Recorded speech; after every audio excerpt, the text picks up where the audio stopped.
Welcome, everybody. This is Avoiding the Addiction Affliction brought to you by Westwards Consulting, the Kenosha County Substance Use Disorder Coalition, and by a grant from the state of Wisconsin's Dose of Reality Real Talks, reminding you that opioids are powerful drugs and that one pill can kill. I'm Mike McGowan. A while back, we did a podcast about the challenges of raising children with mental health issues with Krista Hickey, who adopted children with very special needs. We wanted to follow up on that conversation today with Donna Pope, who is the director of Heart to Heart Adoptions in Utah. Welcome, Donna. Thank you. I'm glad to be here. Thanks, Well, Mike. I'm so glad you could be here. And first of all, thank you for your work before I forget to say that. But let's start with you personally. You're an adoptive mom, right? So tell us about your I family and your decision to adopt. and it's really interesting. Okay, first of all, okay, I'm stumbling a little bit because I started working with adoption. Oh, it's been over 30 years ago. And I started because my sister was not able to have children. She adopted three children from one agency, and that agency actually reached out to me and said, "Would you be willing to house women while they are pregnant? And they need a place to be. And so, would you be willing to house them and support them through the adoption process?" So, I started doing that. And in the process, got to know birth moms really well and feel a lot of love, compassion, respect for them. And they almost all had some struggles, either Yeah, with mental health yep, or with substance abuse. yep. And so that became just accepted. Now, that's not always the case with all the women that I work with now, but for the most part, the women that I worked with at that time, they had those problems. And one of these women, actually, she had been out on the streets of California, had lived there. That's where she was living, is on the streets. Once in a while, she'd be able to get into a hotel and stuff. I asked her one time what drugs she used, and she said primarily crack cocaine. She said, but other than that, anything I could stuff in my Yeah. body. So she was just using anything. And she came and stayed in my apartment. And so I got to know her really well. Now, at the time she was staying in my apartment, she didn't use hard drugs, but she, of course, did what she could to deal with her addictions. And I was aware that her child would be a drug child, and we couldn't find a family for him. Mm. And so at one point, she asked me if I would adopt him. And I agreed. After a lot of prayer and a lot of thought and talk with family, I said I would. Now, one of the challenges is when you choose to adopt a child, when you know that there's been every drug they could stuff in their body that he was exposed to, you just naturally know that you may have some problems. He's 26 years old now. I love him with all my heart. All my heart. I love him. Has he had problems? Yes. Mm-hmm. This is a mother's love. He has had problems. And so learning how to cope with some of his challenges that have come about not of his own accord, and still maintaining a close relationship with his biological mom has been, I would say, a challenge, but it's more than a challenge. It is a growth development experience that if you don't grow and you don't develop, you can't meet the challenge. The challenge is beyond who you are. And so it forces you to have to become more than who you are in order to meet the challenge. You probably learned as much about yourself as Oh, uh, for sure, for sure. do you have your own children? Your Yes, natural I have three adopted children. three adoptive children. Holy moly. And so is this where Heart to Heart came from? Tell us about Heart to Heart. Well, and that's how it started. That's Yeah. how it started because in getting to know these women, there were some things I learned about them. And like I said, I felt such huge compassion and such huge respect. Think about this. Just think about this. You are now a woman who has probably some struggles in your life, either financial struggles, struggles, mental health issues, relationship problems. So you're naturally a bit vulnerable. And then you get pregnant, generally not of your own planning, but sometimes, and then things maybe go bad. But you now make a decision, and the decision is, I'm not going to have an abortion, but I recognize I can't parent this child. And so you decide you're going to carry this child all the way through a pregnancy. And pregnancies are not easy. They're not easy. And then you're going to deliver this child either by C-section or vaginally. You're going to go through all that it takes to deliver this child into the world. And then the very time when most mothers feel the greatest joy that now they have this little baby that they went through all this to have, you give that child to someone else and now experience the loss that goes with that experience. That's tough. Hmm. That's just tough. And so I watched these women go through this and began to realize that sometimes the recognition of what they were going through was not apparent to adoptive families and certainly not apparent to the world in general. And so we started an agency with the idea that we would do all we could to try to make this experience for them, if not wonderful, at least loving, at least compassionate, at least as good as we could make it in a difficult situation. And so that's how we started the agency based upon that premise. And then trying to help adoptive families understand a little bit. Now, of course, they have their own struggles and the only things that they're going through, but trying to help them feel the same respect and love. And so that's what we all started with. Now, have we done a very good job? We've done the best we know. Oh, And so we've been around and in the process have met and got to know thousands, tens of thousands of women going through this process. you're based in Sandy, Utah. Did I get that Correct. right? But Correct. you belong to a network on your website. And by the way, you all who listen to podcasts know that I'll link the heart to heart on the blurb. So how many adoptions have you assisted with? And you don't just isolate to Utah, you connect up with the larger network. For sure.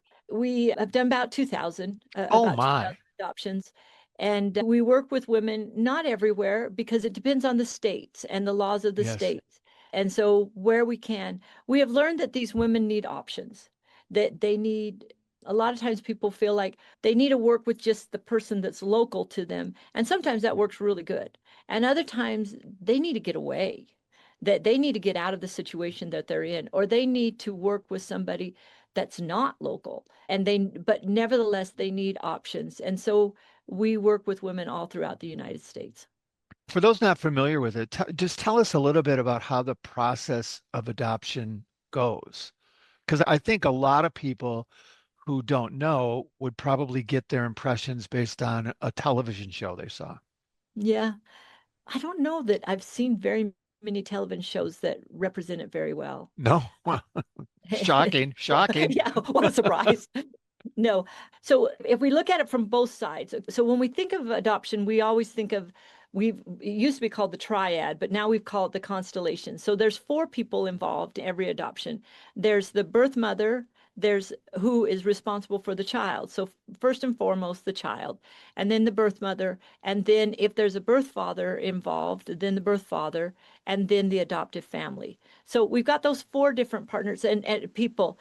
Now, you always want to act in the best interest of the child. So you have to think what's in the best interest of the child. Now, the person that knows what's in the best interest of the child best is the mom.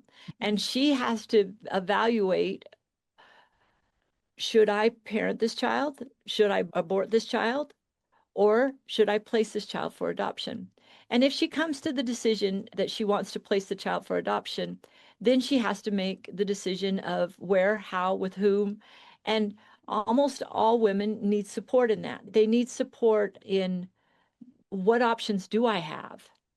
And then if I choose this option versus this options for this one, what are the consequences of that? So trying to know their options and then know what will happen if they follow any of those particular options. So the first thing we need to do is try to be really clear with them what their options are and then help them think it through. And most of the time they're in situations that they need not only help with counseling and with making decisions, but actual housing and utilities and transportation and medical care and clothing and babysitting. One of the things that most people don't understand about birth moms is that they're on average 28 years old. And if you were to ask people, they would say about 16. No, the average age of birth moms is about 28. We have worked with far more birth moms over the age of 40 than we have worked with under the age of 18. Women, teenage birth moms, that's a thing of the past. Huh. And in part because most teenage birth moms will turn to their mom and get the support and help that maybe they need. So most of these women, and over 80% of them, already have other children. So they're in situations where they cannot raise another child. They're mature, they're capable. They just know that when they ask what is in the best interest of this child, my other children, my situation right now, that they make the decision that an adoption plan is the best choice. You So, touched on it a minute ago, but am I right that it differs depending on where you live?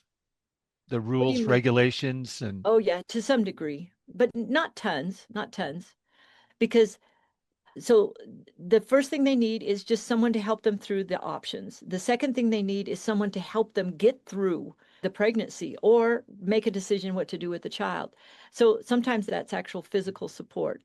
And then the next thing that they mostly need is a family and trying to find the family that they will connect with in the way that they need to connect with them to feel comfortable that this is a good decision.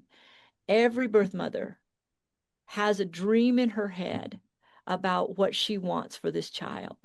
Now, people will sometimes say that these birth moms don't care about their kids. That is so not true. They love their children deeply. And in the process of trying to make good parenting decisions on the behalf of this child, a big part of it is finding the right family that they can imagine, oh, this little boy or this little girl is going to be with this family, with this brother or sister or this dog or whatever is in the family and feel comfortable with it. So finding a good family and a family that will also have the kind of relationship with them that matters to them. And we can get into this a little bit more, but we feel that some sort of a relationship between the birth family and the adoptive family is actually healthier for everyone. Now, that relationship needs to sometimes be moderated, it needs to be taken care of or have good boundaries associated with it, but having some sort of a relationship is a positive thing. I think that would be a surprising thing for a lot of people because the perception, I think, the old perception is you hand the baby over and you don't know what happens next. And then later in life, that child searches endlessly for their birth parent. But you're talking about connecting those folks right off the get-go. For sure. My oldest son, who I cried about earlier, he was struggling and he was probably about 8 years old, 7 or 8 years old. And I took him to a counselor, and the counselor invited me to step out and let her talk with my son. And I had gone out into the waiting room and had sat down, and I'd barely sat down, and she called me back in. And I thought, what in the world did he say or say to her in that short amount of time that now I'm going right back in? So I went back in. You can guess what the question was. He said, why did my mom, I don't know if he said give me up or place me for adoption. Hmm. That question has to be answered. So there's no better person to answer that question than the mom herself. Now, sometimes that's not possible. Sometimes it's not even a great idea, but they need the answers. Now, maybe she could write a letter. Maybe I have a good enough relationship with his mom that we had already talked about how to answer that question when it came up. And she, of course, had some emotions around it because the reason she had chosen it was drugs. It was because of her drug addiction. And she felt shame around that and shame around, I can't raise my child. She had an older child that she also didn't have custody of. But she was able, after she placed my son with me, she went to a drug rehab center, and then she eventually ended up in jail where she made some significant changes and has since gone back, got her master's degree, and is doing great, got custody of her other child back, and is doing great. But those are difficult discussions, and not knowing the answers, it's better if you know the answers and can tell them. I've been doing this for a long time, and every adopted child that I ever worked with, at some point, maybe there's an exception in here, but at some point they wanted to know. They do.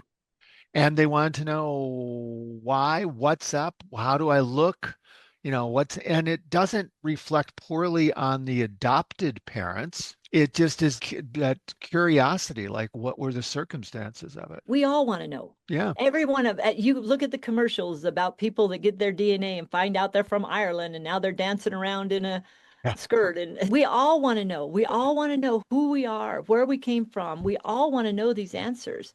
And that is especially true for children who maybe don't look like their adoptive family. They I, want to know the answers. I would also think that finding families who are aware of the challenges, that's part of what we wanted to talk about. About a third of all adopted children have special health care needs, and then we have serious mental health concerns. We're already talking about drugs. For sure. It takes a special family like yours to say, okay, I know what I I don't even know if they know what they're going to experience, but it's not going to be a smooth road necessarily. No, it's never a smooth road. And no, when we adopt, we don't know what we're getting into. We walk in blindly and we love fully, and then we realize the challenges that are there. And then hopefully we grow up and we get better at dealing with the challenges. And so how do we grow up? That's a big question. And your immediate response is, we'll get training. Okay, I'll go read a book. And yeah, go read books. I'll go talk to other people. Yeah, go talk to other people. I'll watch movies. I'll do whatever to try to learn how to do it. And all those things help. All those things help. But ultimately, the thing that helps the most is just loving deeply enough that you stick with it. And by sticking with it, you get a little stronger and you get a little stronger and you get a little stronger, and then you get better. I think it's like training for any sort of anything. You want to be a marathon runner. You can read all the books you want. You can watch other marathon runners. You can watch movies. But the only way to really do it is to get out there and just do it. And then sometimes if you've got a good coach or somebody who can help you along, but more having other people who have gone through it that will run with you and be with you, that helps the most.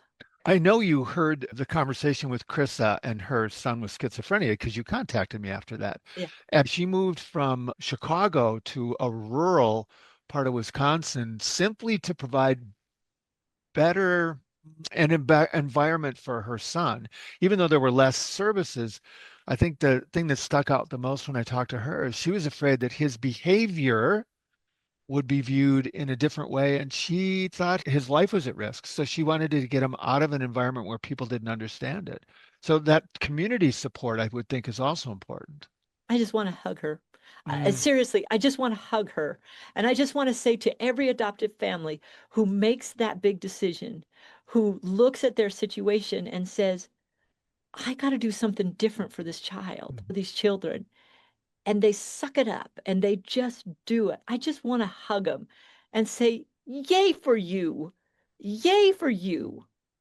That's how I feel honestly about birth parents because that's what they do. They don't have the ability to move. They don't have the ability to do certain things and they recognize it. So they make the decision to place this child with somebody that they believe can provide the child with what they know they cannot. Do And you then I do, want to say yay for them. yeah, do you do DNA testing or is any of that, or if I'm an adoptive parent, what do I know going in? How much Good information do I luck. get? No, I'm a little bit facetious because you can know there's some things we don't do DNA tests, though most adoptive families later on will do DNA tests for some reasons. But here are the challenges. The birth mother, if you can have conversations with her, then she can share things with her. If you can get the birth father involved, woohoo, and have him share things, then, but that doesn't happen a lot. And you can see obviously why, because if there's a solid birth father there that's supporting her, then she doesn't need to do an adoption. Now, that's not always the case, and sometimes you get good birth fathers that are there.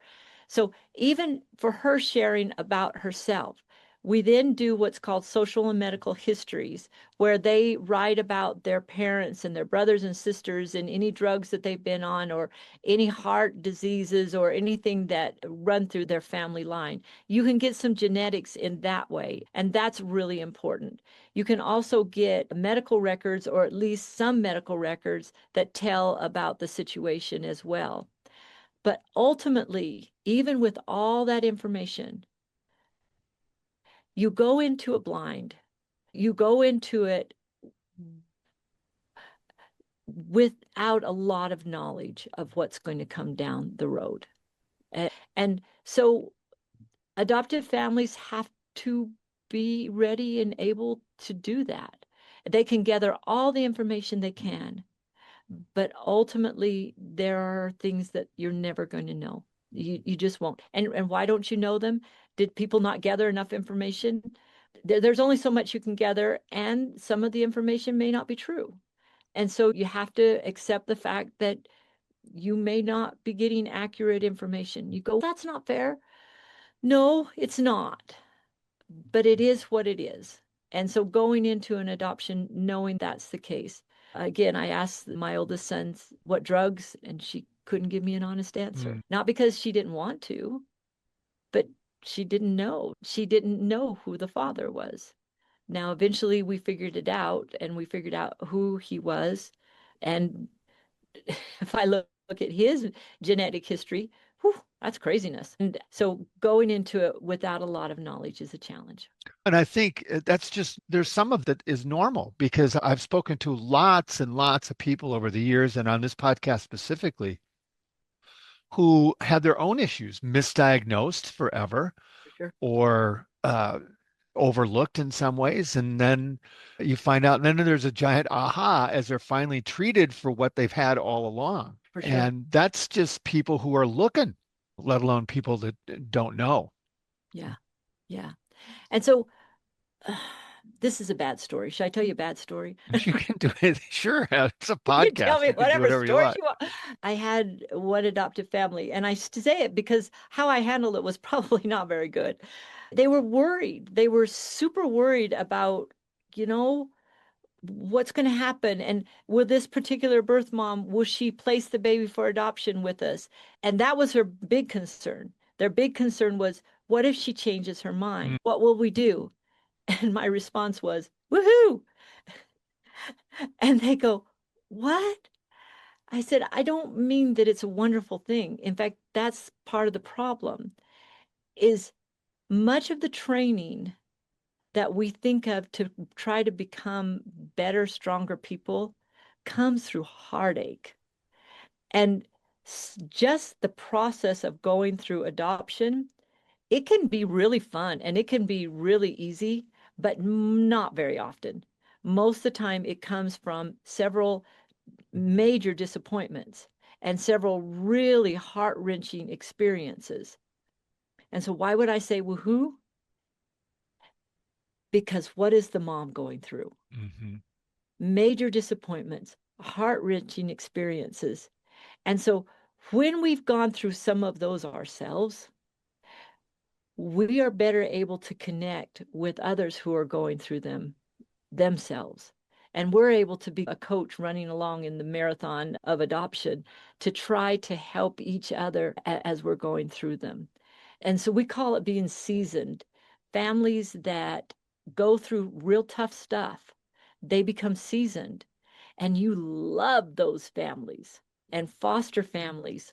Whew, they are some of the most seasoned families. And you love them. They've been willing to take on heartbreak, struggles, drugs, all these kind of things, and struggle with this child, loving and not giving up on them.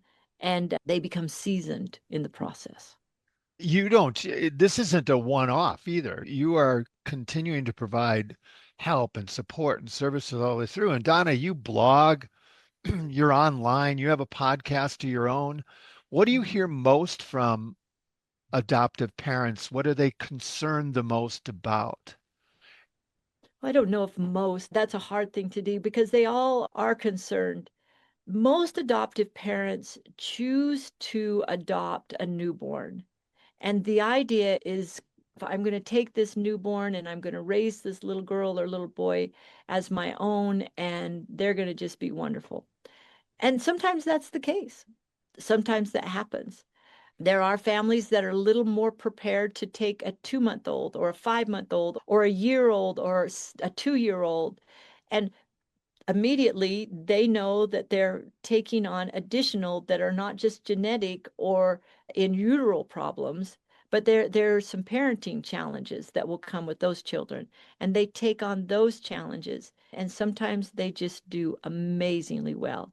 So one of the big is you take that child in your home, and oftentimes without a lot of information, and now you're going to stick with that child forever. Now, do all adoptive parents, are they successful? I would say 98% are. That those adoptions go on and they're successful adoptions and those children do well, and they're going to have their struggles, and every adoptee has their struggles, and there's going to be struggles, but they get through them. They get through them. But there are some that they go, I can't do this. Mhm. I can't do this. And that happens rarely, but it does happen. And those are the tragedies in my mind, because the birth mother who put the hope and their trust in that family.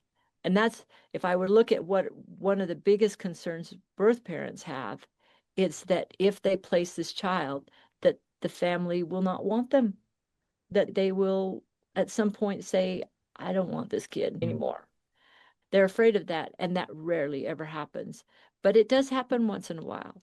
And that's a big disappointment. It's a huge disappointment for the child, because every child needs that stability, that unconditional love that comes in good families. And it's a disappointment for the adoptive family, because then they feel like they have failed, and it's a disappointment of their dream and their hopes. So we want to go into it with our eyes as wide open as we can, so that we prevent those things from happening. You have to be, you talked about your son, would you say 7 or 8 years old, getting help from the counselor? You have to be willing to reach out if you're struggling. And so I'm wondering, we've talked so often about the challenges that people have finding help, finding resources in their communities, right? So do you help bridge that as well for those communities you're working in? Hey, if Yeah, you're struggling, you might want to reach out here, there. yeah, not as good as I want. And so we're starting a new project. It's a new project. And I'll announce it here on your thing. I'm honored. It's called Adoption Connection, or Adoptions Connect. And what it's going to be is a platform, just like Facebook or Google, or it's going to be a platform that we're creating, where all people that provide services for adoptive, and the primary services are for adoptive families, for birth families, and for adoptees, but also for children that come from the foster care system or from any other place. So those are the primary clients, and they're going to be able to come on and find services. And so we're going to invite everybody, counselors, lawyers, agencies, consultants, anybody that provides services. And we hope to have this place where they can come, and then they can search, and we have a connection engine where we'll try to connect the needs of people with the services that are provided. Give me 6 more months Awesome. and we And should have when that up you and get there, let me know and we going. will pump it up here for sure. That sounds really exciting. Because there aren't enough. The No, services are no. out there, but finding them and connecting to them can be really challenging. Depending on where you live, Exactly. right? Exactly. Someone in Arkansas may not have the kind of services that Sandy, Utah does. Yeah. And yet you need somebody in Arkansas. Will need them. And so one of the great things about the pandemic was the increased use of online tools in order to get some of these services. But I think the most important thing we're going to do in this platform is create support groups. We're going to have support groups for adoptees, support groups for adoptive families, support groups for birth families. We're going to have support groups, because there's nobody that can give you better support than others that are or have gone through what you're going through. That's awesome. Don, I want to be respectful of your time, so I'll let you go with this little softball to end it with. Talk about the joy, because I can see Oh, it in your face. oh, the joy's there. You can also see it in my tears. And I think that Hmm. they come together. You don't know the joy unless you know the pain. You don't know the happiness unless you know the misery, because it's the contrast that creates joy. It's the love that you have for somebody. I will admit that there was a time when I reached out to my family and I said, I'm failing. I'm failing as a mom. Someone else, my children, maybe. And I remember my brother wrote back to me and he said, I figured out where your children would be best. I thought, oh, tell me. He said, with you. And I thought about it. Why with me? I'm no good. I'm not doing what I want. I'm not being the mother that I want. Uh, it's okay. Going back to our marathon, I may not be running the winning race, but I'm sticking in here. And we will stick together as a family and we will keep going and we will go to counselors and we will go to treatment facilities and we will deal with drugs and we will deal with whatever it takes as a family. And that's what matters is that stick to it, not that we're all that great, but that we stick to it. And there's where the joy comes is I've done some good, if not Yeah. all the good I want. I've done some good and I can find joy in that. Oh, well, that's awesome. I have nothing to add to that at all. That is great. The program is Heart to Heart, and their contact information is attached to the podcast.